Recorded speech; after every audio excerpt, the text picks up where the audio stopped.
함께 우리가 하나님의 말씀으로 은혜 받기를 원합니다.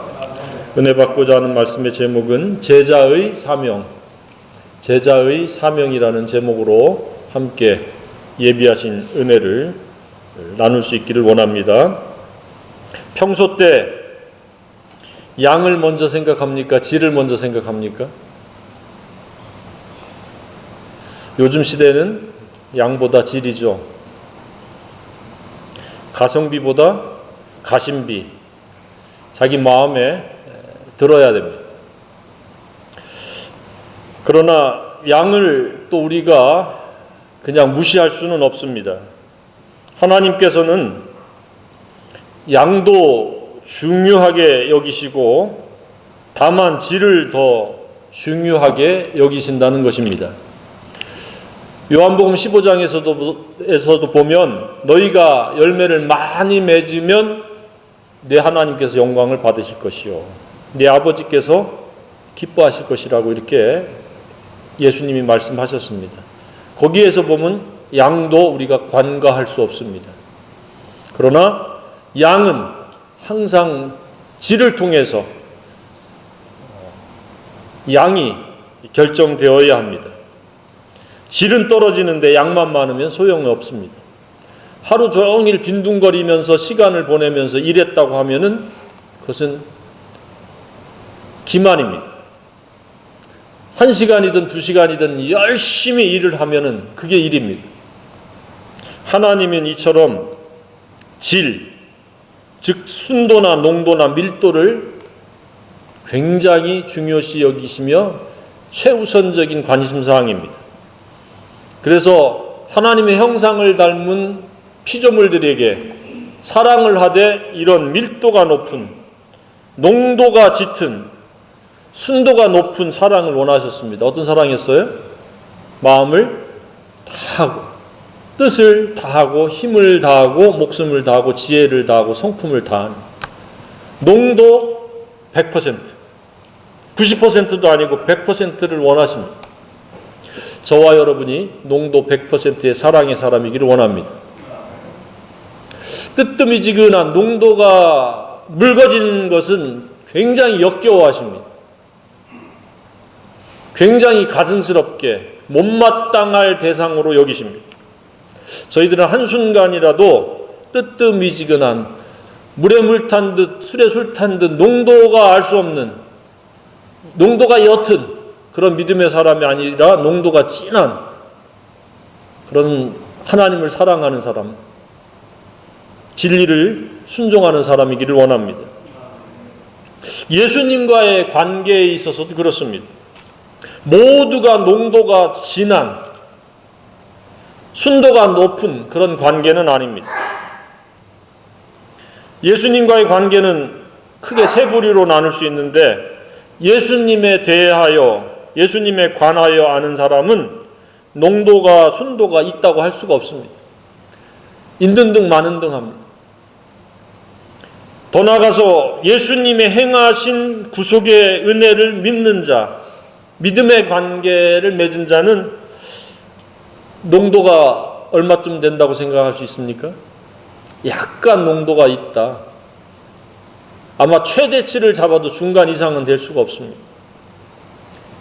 반면에 세 번째는 예수님의 가르침에 물들어서 그것이 품격을 이루고 그것으로 또 다른 사람들을 가르칠 수 있는 제자, 이런 사람들이 순도 100%요 농도가 진한 예수님과의 관계를 맺은 사람이라고 볼 수 있습니다. 스스로 생각할 때 어떠한 농도의 사람입니까? 예수님에 관하여 들은 그런 관계입니까? 예수님을 그냥 믿는 관계입니까? 예수님과의 제자의 관계가 되기를 주님의 이름으로 축복합니다. 아무나 누구나 제자라고 이야기한다고 제자가 아닙니다. 농도가 아주 진해야 됩니다. 불순물이 없어야 됩니다. 순도가 100%여야 됩니다. 금에도 순도 100%를 24K라고 이야기하고 그 다음이 18K, 12K, 10K 이렇게 나갑니다. 우리는 하나님 앞에서 순금과 같은 존재가 되어야 합니다. 그럴 때 양도 결정되어집니다. 많은 열매를 맺을 수 있는 기회가 열린다는 것을 우리가 알아야 됩니다. 밀도도 낮고 농도도 얇고 순도도 탁한데 좋은 것을 기대할 수가 없습니다. 오늘 이 말씀을 통해서 예수 그리스도와 제자이면서 사랑과 순종의 관계, 예수님께 완전히 물들어서 그것이 주체할 수 없어서 내 주변의 사람들을 물들일 수 있을 만큼의 영적인 역할과 책임을 할 수 있는 사람이기를 원합니다. 계시록의 일곱 번째 교회가 라오디게아 교회인데 그 교회 교인들은 예수님과의 어떤 관계였습니까? 예수님에 관해서만 아는 자였습니다. 숫자는 꽤 되었던 걸로 추측이 되어집니다. 그런데 예수님과 더불어 먹고 마시는, 예수님과 진한 사랑의 관계, 예수님으로 완전히 사로잡힌 관계가 아니었습니다. 예수님은 마음의 문 밖에 내쫓아버리고 예수님에 관해서만 이야기하고 끼리끼리 모여서 등 따시고 배부르니까 우리는 아무 문제가 없다. 그렇게 모였던 교회가 라오디게아 교회입니다. 예수님이 문 밖에 있으면 예수님에 관해서 아무리 얘기해도 그 사람은 농도가 진하다, 순도가 높다, 밀도가 가득하다고 이야기할 수가 없습니다. 영이요 생명이 부재한 것입니다. 예수님은 영이요 생명이요 길이요 빛입니다. 근데 문 밖에 예수님이 있다면 그러한 길이요 진리요 생명이 전무한 겁니다. 저와 여러분의 마음속에 예수님이 가득함으로 어둠은 조금도 깃들 수가 없고 육신의 생각에 지배받는 것이 아니라 생명의 성령의 법에 지배받는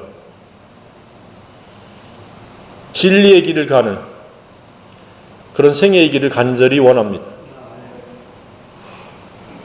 예수님이 마음속에 계실 때만이 우리가 마땅히 가야 될 길을 갈 수 있고 마땅히 할 일을 할 수 있습니다. 그러나 예수님에 관해서 아는 것으로는 그 길을 도무지 갈 수가 없습니다. 예수님은 모든 사람이 신자 이상이기를 원하십니다. 제자가 되기를 원하십니다.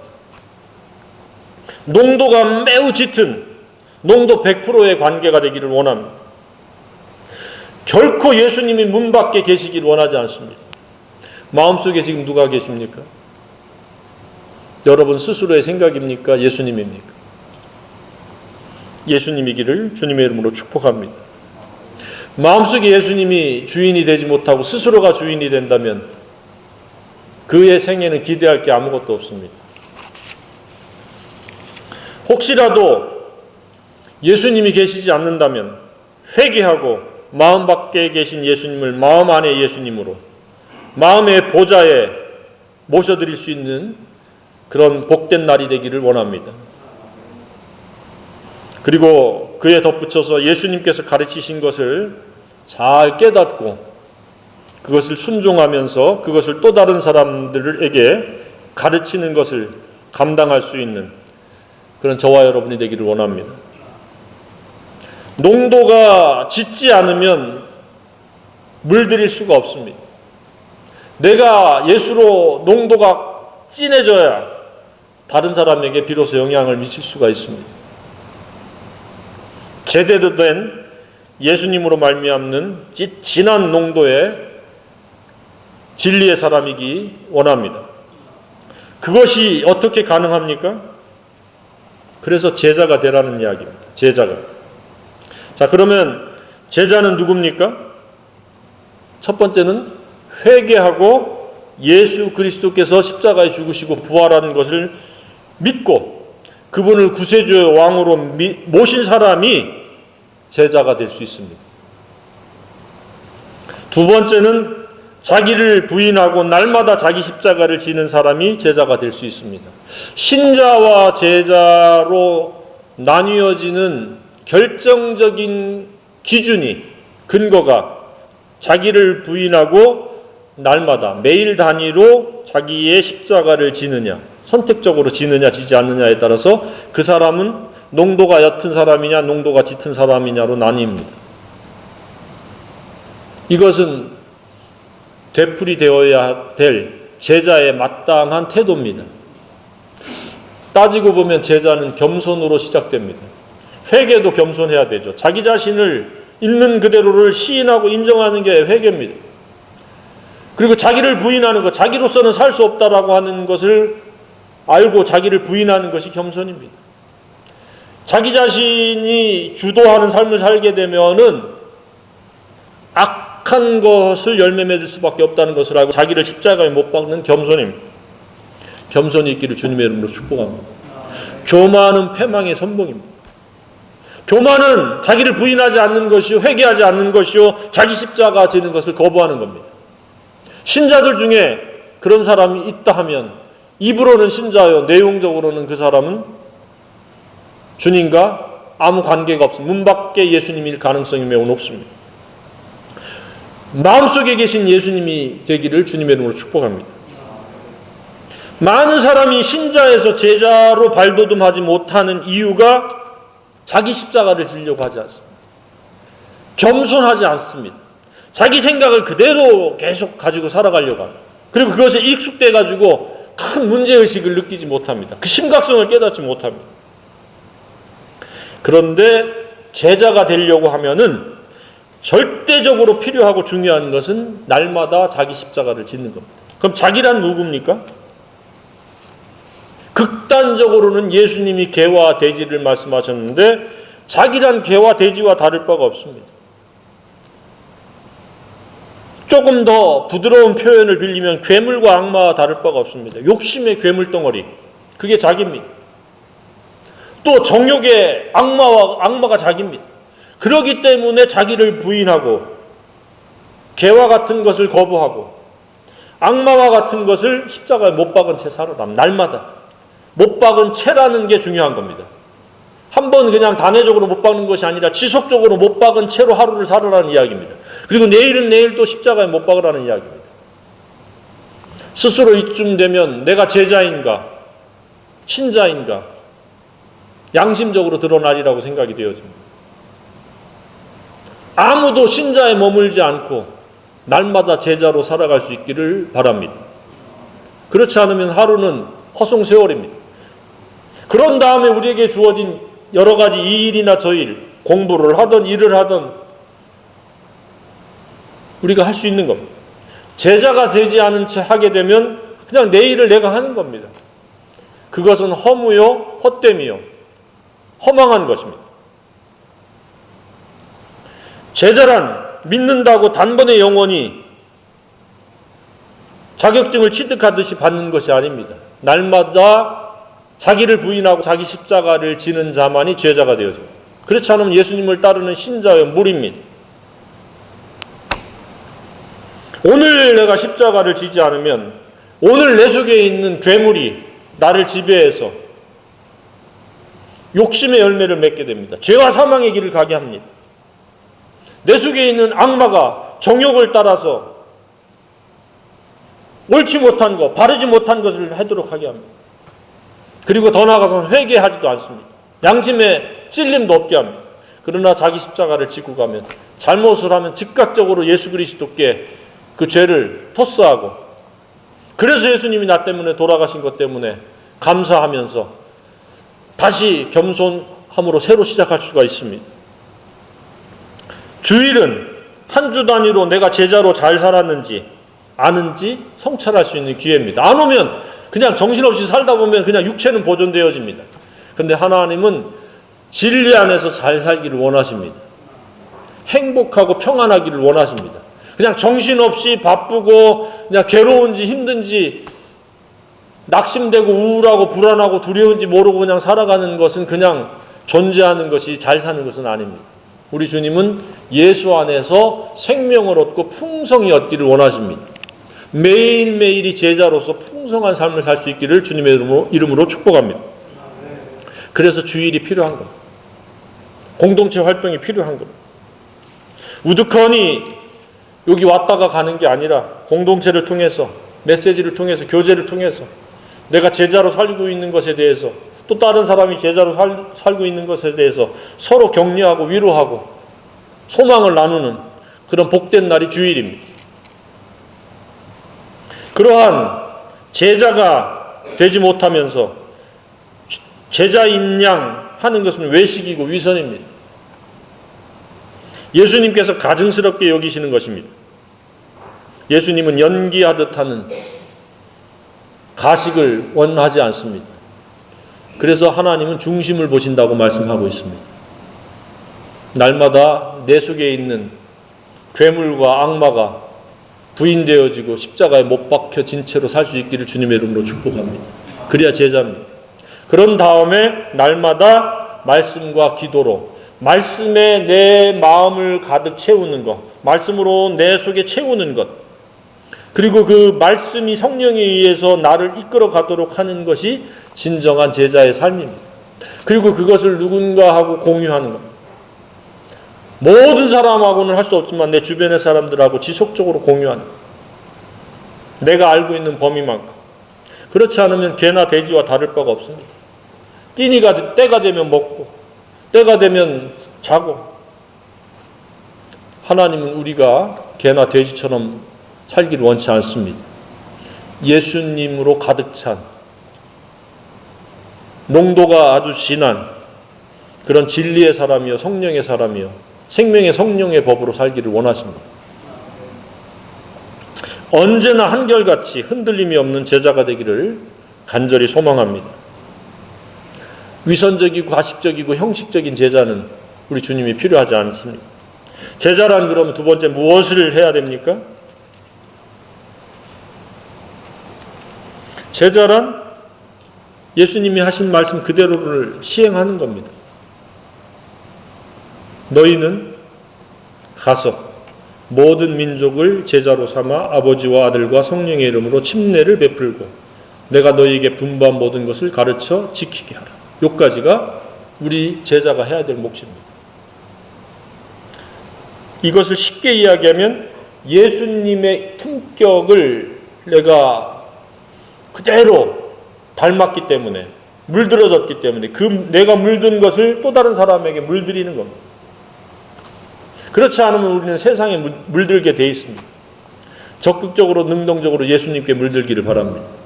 예수님에 물들지 않으면 우리는 세속적인 것에 물들게 됩니다. 이 세상을 본받게 돼 있습니다. 우리가 예수님에 물들었으면 이제는 찾아가는 겁니다. 그 대상이 모든 민족이라고 말씀하고 있고 사도행전 1장 8절에는 땅끝이라고 표현하고 있습니다. 모든 민족 땅끝, 이것은 시사하는 바가 매우 큽니다. 땅끝, 우리말로 하면 막장. 지리적 땅끝도 있지만 정서적, 영적, 경제적, 사회적 땅끝이 있습니다. 사회적 땅끝은 재소자일 겁니다. 더 이상 갈 데가 없어요. 그렇죠? 교도소 안이 그들의 끝자락입니다. 그렇지 않으면 사망입니다. 죽는 것밖에 없습니다. 심리적 땅끝에 있는 사람들도 많습니다. 우울증에 걸려서 지금 자살하고자 하는 충동에 시달리는 사람들은 정신적, 정서적 땅끝의 사람들이에요. 또 경제적 땅끝은 누굽니까? 파산당한 사람, 파산에 이르는 사람. 잘 살아보려고 경제적으로 했는데 어느 날 보니까 자기가 신용불량자여 파산에 이르는 겁니다. 신체적 땅끝은 중병에 걸려서 의사도 손 쓸 수 없는 상황의 사람들은 신체적 땅끝의 사람입니다. 이 땅끝은 매우 중요한 가르침이 있습니다. 위대한 생애의 사람들은 전부 이 막장 인생입니다. 내려갈 데가 더 이상 없는 데까지 내려가서 비로소 그때부터 시작해서 하나님의 장중에 붙잡힌 바 되어서 쓰임받았습니다. 위대한 생애로 살고 싶습니까? 밑바닥까지 내려가는 은혜가 있기를 주님의 이름으로 축복합니다. 밑바닥까지 내려가지도 않고 뭔가 위대한 생애로 발돋움하겠다? 그렇게 쓰임받은 생애는 거의 찾아볼 수가 없습니다. 요셉이 어떻게 밑바닥까지 내려갔습니까? 아버지가 굉장히 사랑하는데 형제들이 그를 갖다가 구덩이에 던져버렸어. 막장에 내려갔습니다. 땅 밑에 내려갔습니다. 거기에 흙을 덮었으면 죽음입니다. 그것도 모자라 은 20에 팔렸습니다. 그래가지고 노예가 됐습니다. 그게 올바른 성령의 사람이었기 때문에 죄를 단호히 거부하기 때문에 그는 무고당해가지고 감옥에 갔습니다. 갈 때까지 간 겁니다. 요셉보다 막장 인생은 별로 없는 것 같아요. 형제들에게 버림받았어요. 사회적으로 버림받았어요. 그런데 그는 원망 불평하지 않았습니다. 그 막장 인생도 하나님이 함께 하신다라고 하는 영에 속한 사람, 생명의 성령의 법으로 그를 받아들였기 때문에 그는 나중에 30살에 애굽 총리가 되었습니다. 그래서 우리말에 젊어서 고생은 사소도 하라. 스스로 막장까지 가봐라.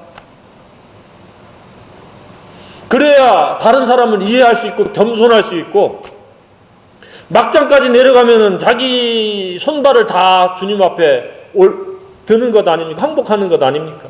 어떻게 할 수가 없는 상황 아닙니까?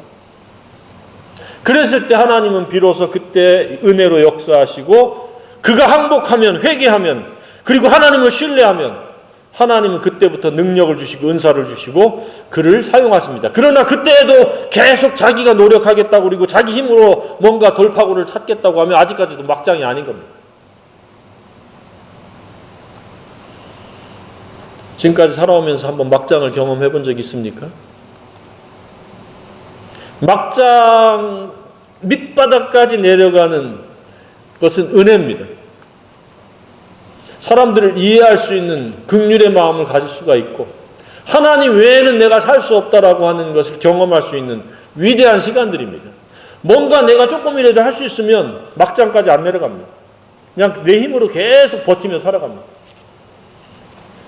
그러나 하나님에 의한 막장도 있지만 스스로 완전히 낮아지는 겸손이 있기를 주님의 이름으로 축복합니다.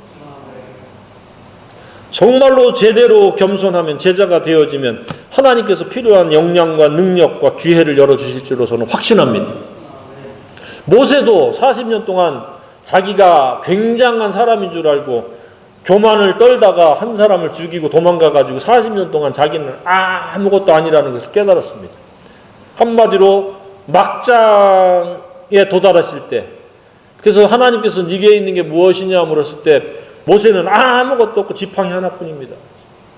내 생애에 쓸모없어 보이는 지팡이 하나밖에 안 남는 그런 막장도 필요합니다. 그리고 우리 주변에 영적, 정신적, 사회적, 신체적으로 막장의 사람들도 우리가 긍휼히 여길 수 있기를 바랍니다. 예수님이 온 것은 잃어버린 자를 찾아 구원하려 하시며 죄인을 불러 회개시키려고 오셨다고 말씀하셨습니다. 이는 무슨 말씀입니까? 막장 인생을 향해서 오셨다는 겁니다. 잃어버린 자, 연약한 자, 병든 자, 방황하는 자, 상처 입은 자, 인생의 막장에 있는 사람들을 구원하려고 오셨다. 저와 여러분은 제자가 되라고 하시는 말씀은 이렇게 막장 인생들에게 다가가라고 저희들을 제자로 부르시기를 원하시는 겁니다. 뭐 특별한 능력이 있어서가 아닙니다. 그들을 불쌍히 여기는 동정의 마음, 긍휼의 마음만 있으면 모든 은혜는 긍휼을 통해서, 온유를 통해서 흘러갑니다. 저와 여러분이 긍휼의 사람이기를 원합니다. 불쌍한 사람을 불쌍하게 볼 수 있는 것이 긍휼입니다. 그는 그고 나는 나가 되면 나는 긍휼의 사람이 아닙니다. 제자가 될 수가 없습니다. 우리는 공간적인 땅끝만 생각하고 모든 민족이라고 하는 대상만 생각할 것이 아니라 막장 인생의 측면도 우리가 관가할 수가 없습니다. 우리는 항상 겸손해야 됩니다. 선줄로 생각하면 넘어질까 조심합니다. 스스로 날마다 막장이 되십시오. 십자가를 지세요. 십자가보다 더 막장이 어디 있습니까?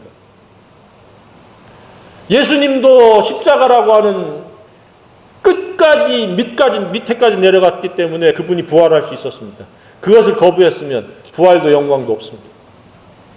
하루의 영광은 십자가 막장에서부터 시작된다는 것을 잊지 않기를 바랍니다. 그것이 없이 그냥 대충 건너뛰려고 하면은 그것은 기만이요, 자기를 속이는 겁니다. 십자가는 영적, 정신적 스스로 막장을 선택하는 겁니다. 이처럼 위대함의 시작은, 출발은 밑바닥에서 시작하지 중간에서 시작하는 예가 없습니다. 나는 더 이상 할 수 없다라고 하는 자기를 포기한 사람에 의해서 하나님은 그때부터 성령으로 역사하십니다. 은혜로 역사하십니다. 그러한 은혜의 역사가 저와 여러분에게 있기를 원합니다. 그 다음에 침례를 베푸는 것이 제자가 할 일입니다. 침례는 무엇입니까? 날마다 자기를 부인하고 자기 십자가를 지는 첫 걸음이며 첫 순종이 침례의 표식입니다. 나는 예수님과 함께 죽었노라. 그리고 예수님과 함께 다시 살아났노라고 하는 것을 사람들 앞에 공개적으로 시인하는 겁니다. 침례는 단회적이지만 그 교훈은 날마다라는 것을 우리가 알아야 됩니다. 침례 받듯이 날마다 죽어야 됩니다. 그래야 제자로 살 수 있습니다. 다섯 번째는 예수님께서 명령하신 것, 분부하신 것을 가르쳐 지키게 하라. 쉬운 말로 순종하도록 하라. 그럼 예수님이 명령하신 것, 분부하신 것이 무엇입니까? 마태복음에서만 보면 협의적 의미는 마태복음에서 가르친 겁니다. 산상수훈부터 시작해서. 광의적 의미는 성경 전체입니다. 근데 이것은 너무 분량이 많은 것처럼 보이지만 이것을 압축하면 무엇이에요? 내 이웃을 내 몸과 같이 사랑하라. 새 계명을 너희에게 주노니 너희가 서로 사랑하라. 내가 너희를 사랑한 것 같이 너희도 서로 사랑하라. 그것을 가르쳐 지키게 하라는 겁니다. 그런데 그 사랑 안에는 여러 가지 요소가 있으니까 분부한 모든 것이라고 하는 수식이 붙는 겁니다. 산상수훈에도 보면은 결국은 사랑하라는 얘기 아닙니까? 화목하고 그것을 순종하도록 가르쳐라. 그게 의다. 그래서 이 진리 모든 것을 가르쳐 지키게 하라라고 하는 것은 복잡하고 광범위한 것이 아닙니다. 혼란한 것도 아니고 아주 단조로운 겁니다. 예수님처럼 너희도 닮아서 예수님처럼 살고 그것을 또 다른 사람도 공유해서 그렇게 살 수 있도록 가르쳐라. 한마디로 예수님의 제자가 되고 제자를 삼으라. 그게 모든 것이라고 우리가 이해할 수 있습니다. 모든 것 어렵지 않습니다. 더 이상 괴물과 악마에 의한 어떤 소원이나 목표가 아닌 예수님께서 우리에게 주신 사명에 근거한 목표를 가지라는 거예요. 뭐냐? 제자를 삼아. 네가 나에게 물들었듯이 너도 또 다른 사람을 물들게 해라. 누구로? 예수님으로. 예수님 품격으로 물들게. 생애의 목표가 무엇입니까? 이 직업 저 직업 이 일 저 일을 해도 최종적인 목표는 제자가 되고 제자를 삼는 것이 되어야 마땅합니다. 이에서 벗어나면 우리는 하나님을 배반하는 것, 하나님 의도대로 사는 것이 아닙니다. 우리 속에는 욕심이 있고 더러운 정욕이 있습니다. 그것이 나를 지배하는 동안에는 온전한 제자로 순도 높은 불순물이 없는 농도가 진한 그러한 주님과의 관계를 맺을 수가 없습니다. 그래서 자기를 부인하고 자기 십자가를 지라고 말씀하시는 겁니다. 그 욕심이 있으면 한눈 팔게 되고 그것 때문에 내가 시간과 에너지를 많이 엉뚱한 데 소모하게 됩니다. 마음속에 괴물이 자라도록 방임하지 말고 악마가 손과 발과 눈과 코를 사용할 수 있도록 기회를 제공하지 말기를 바랍니다. 십자가에 못 박기를 바랍니다. 그리고 우리가 물들지 않으려면 물들게 하는데 능동적이 되면 됩니다. 공격이 최선의 수비라고 했습니다. 내가 예수님께 물들고 그 물들은 것을 또 다른 사람들에게 물들게 하면 내가 세상으로부터 사람들로부터 물들지 않습니다. 주변을 한번 찾아보길 바랍니다. 광산의 갱도에 막다른 곳이 막장이 아닙니다. 심리적, 사회적, 경제적, 정서적 다양한 막장 인생들이 우리 주변에 널려 있습니다. 그들을 에스겔서에는 연약자요, 상처 입은 자요, 방황하는 자요, 병든 자요, 잃어버린 자로 표현하고 있습니다.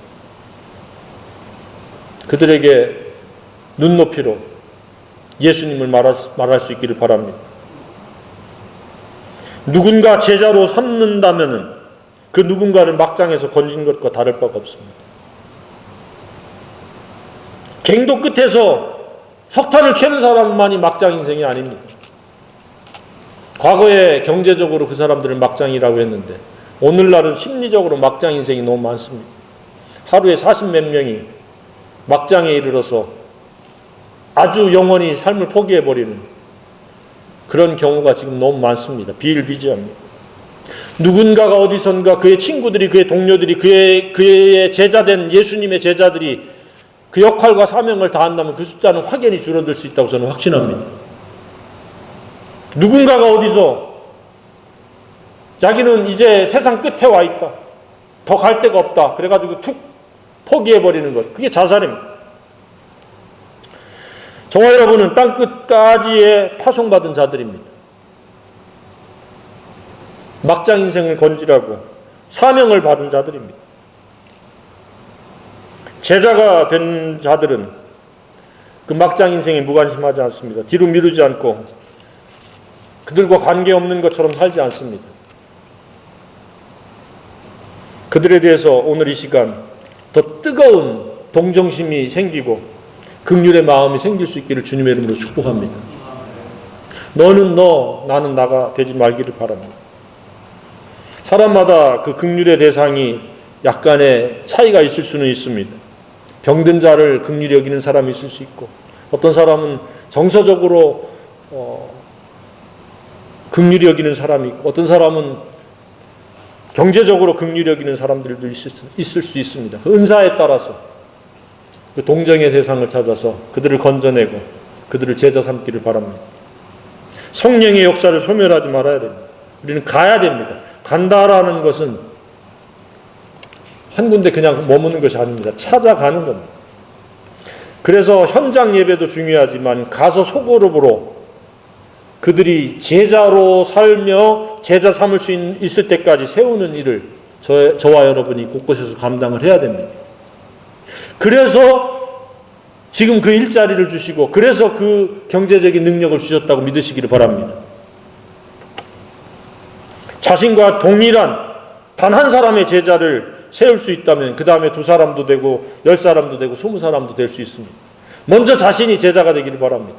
자신이 제자가 되지 않으면 결코 제자를 세울 수 없습니다. 제자에 관해서는 이야기할지는 모르지만 제자를 세울 수가 없습니다. 그렇게 제자가 되고 제자를 삼고자 하는 자는 우리 주님은 고아와 같이 버려두지 않습니다. 세상 끝날까지 그런 제자와 함께 하십니다. 아무하고나 함께 하지 않습니다. 많은 사람이 제자가 아니면서도 함께 한다라고 확대 해석을 하거나 아전인수격으로 해석합니다. 제자가 되고 제자를 삼는 자에게 항상 함께 있으리라고 말씀하셨습니다. 이 말씀에 저와 여러분이 해당되기를 원합니다. 주님이 나와 항상 함께하는 것이 경험되어지는 것, 이거보다 더 큰 은혜가 어디 있습니까? 영광이 어디 있습니까?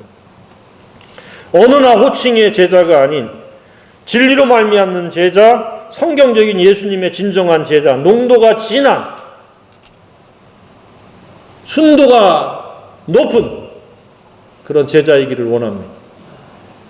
오늘날 제자 훈련, 제자 학교 뭐 이런 것들이 굉장히 비일비재한데 농도가 진한 그런 제자가 됨으로 말미암아 주변을 예수 그리스도와 진리로 물들이는 성령의 사람으로 살기를 주님의 이름으로 축복합니다.